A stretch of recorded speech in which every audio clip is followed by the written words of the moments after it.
Hello guys, ये है professor of Y. तो आज हम बात करेंगे इंडस वैली सिविलाइजेशन के कुछ रोचक तथ्यों के बारे में। यह साल 1827 की बात है।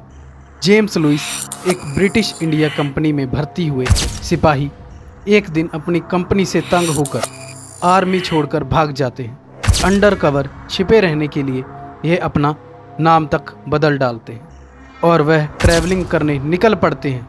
इनका पैशन था।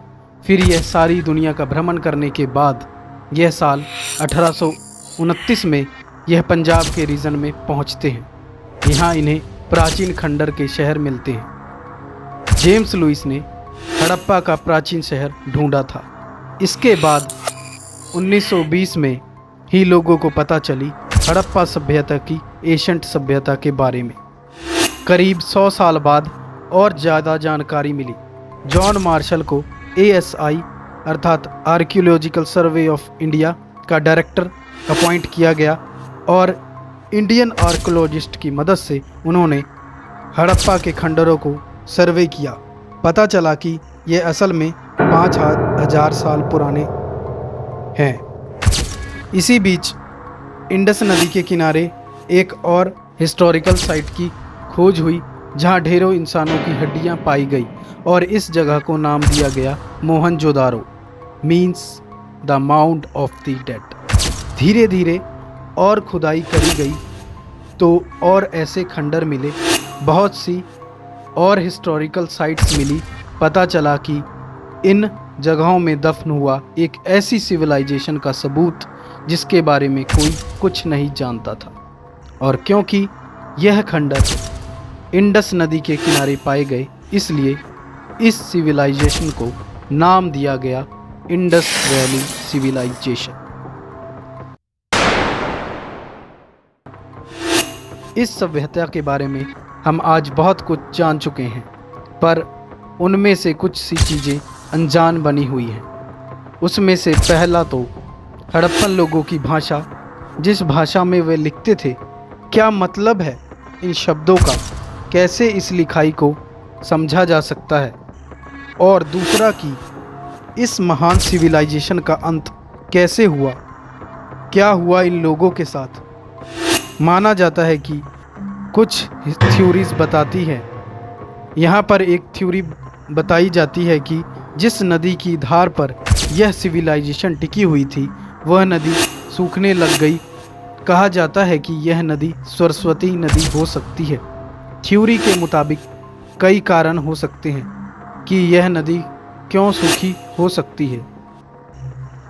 टेक्टोनिक प्लेट्स में शिफ्ट आया होगा और टाइम के साथ साथ नदी ने अपना बहाव बदल लिया हो। अगर यह थ्योरी सच है तो यह माना जाता है कि इंडस वैली के लोग ईस्ट की तरफ चले गए और गंगा नदी के पास आकर बस गए। दूसरी थ्योरी है डिफॉरेस्टेशन। यहाँ पर रहने वाले लोगों ने इतना पेड़ों को काटा, इतना जंगल को ख़त्म कर दिया अपनी ईंटें बनाने के लिए और अपनी गाय भैंसों को चारा खिलाने के लिए, घास ख़त्म कर दी कि यहाँ से ग्रीनरी ख़त्म हो गई, जिसकी वजह से यह एरिया रहने लायक नहीं बचा।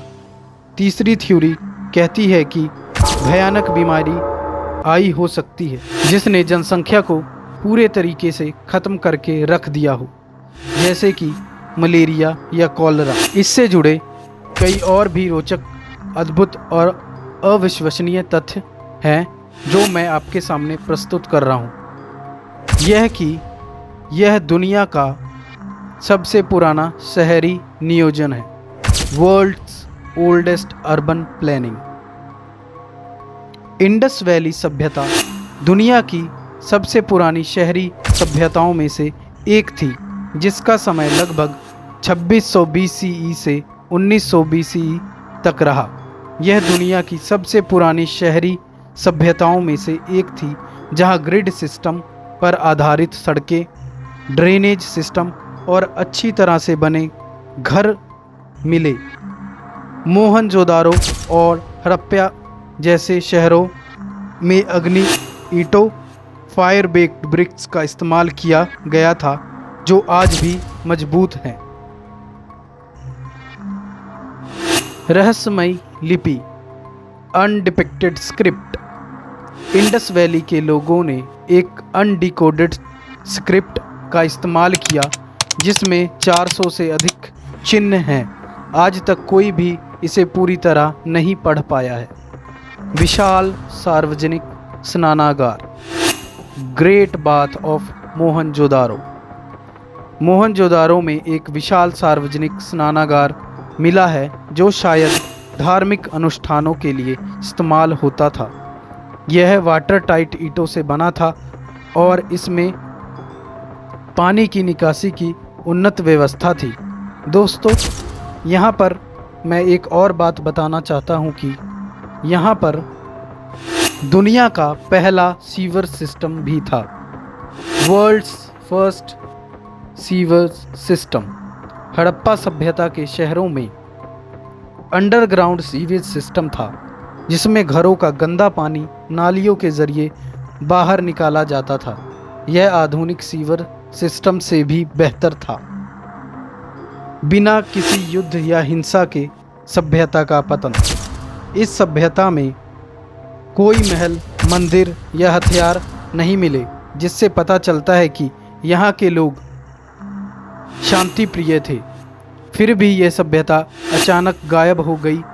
क्या यह नदी के सूखने, जलवायु परिवर्तन या विदेशी आक्रमण की वजह से हुआ?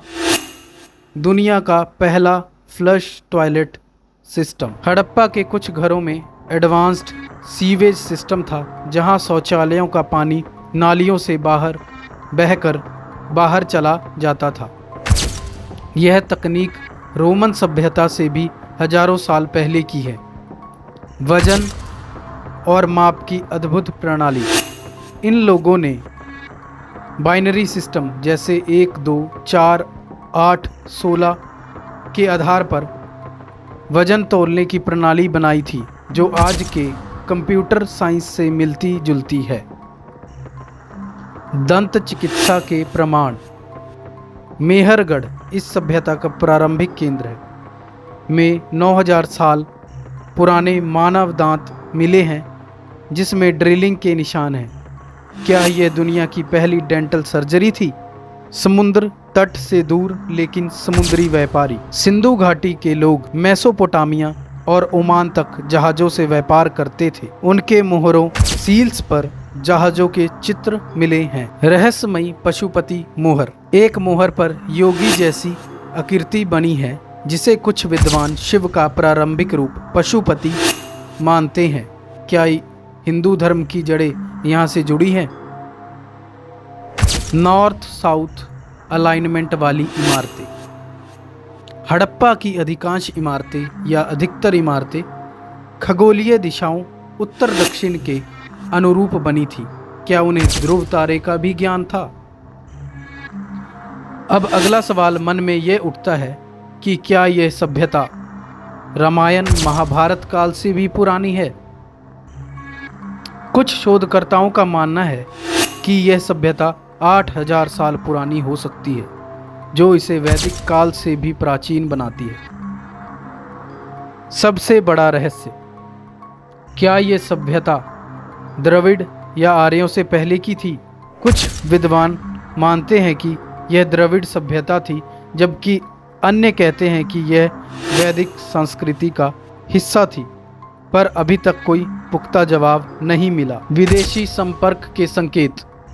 क्या आपको पता है दोस्तों, मेसोपोटामिया सभ्यता, जिसे हम इराक क्षेत्र के नाम से आज जानते हैं, के कुछ पुरातात्विक अवशेषों आर्कियोलॉजिकल रिमेन्स में सिंधु घाटी की मोहरें मिली है जो व्यापार या संपर्क की ओर इशारा करती है। कला और शिल्प का अद्भुत स्तर। दोस्तों, क्या आपको पता है कि मोहनजोदारो और हड़प्पा की खुदाई के दौरान खुदाई में मिली नर्तकी की मूर्ति और न जाने कितनी मूर्तियां, जो यह दर्शाती है कि उस समय भी कला का स्तर बहुत ही ऊंचा हुआ करता था, जो उस युग में असामान्य सी बात थी। और इस सभ्यता की खोज के दौरान हमें और भी बहुत कुछ ऐसा पता चला दोस्तों, जो हमें हैरान कर देता है कि उस समय भी इस सिविलाइजेशन के लोगों की सोच कितनी एडवांस्ड थी। जैसे सिंधु सभ्यता के आभूषण जैसे गोल्ड, सिल्वर, ज्वेलरीज, तोलने के पत्थर, एशियंट वेट्स, कांस्य औजार, bronze tools like x, knifes, जल निकासी प्रणाली, advanced drainage system of Indus valley. दोस्तों, क्या ये सभ्यता इंडस वैली सिविलाइजेशन या द्रविड़ आर्यों से भी पहले की है? जबकि अन्य कहते हैं कि यह वैदिक संस्कृति का भी हिस्सा थी, पर अभी तक इसका कोई पुख्ता सबूत या ठोस जवाब नहीं मिला है। आपको क्या लगता है कि इस सभ्यता के रहस्यों को कभी सुलझाया जा सकेगा या यह रहस्य छिपे रहेंगे अतीत बनकर? आपको क्या लगता है कि क्या हुआ होगा इंडस वैली सिविलाइजेशन लोगों के साथ? अपनी राय ज़रूर कमेंट सेक्शन में बताएं और ऐसे ही ज्ञान भरे कंटेंट के लिए हमारे YouTube channel professor of Y को सब्सक्राइब करें और बेल आइकन को दबाना ना भूलें। धन्यवाद। मिलते हैं नेक्स्ट वीडियो में।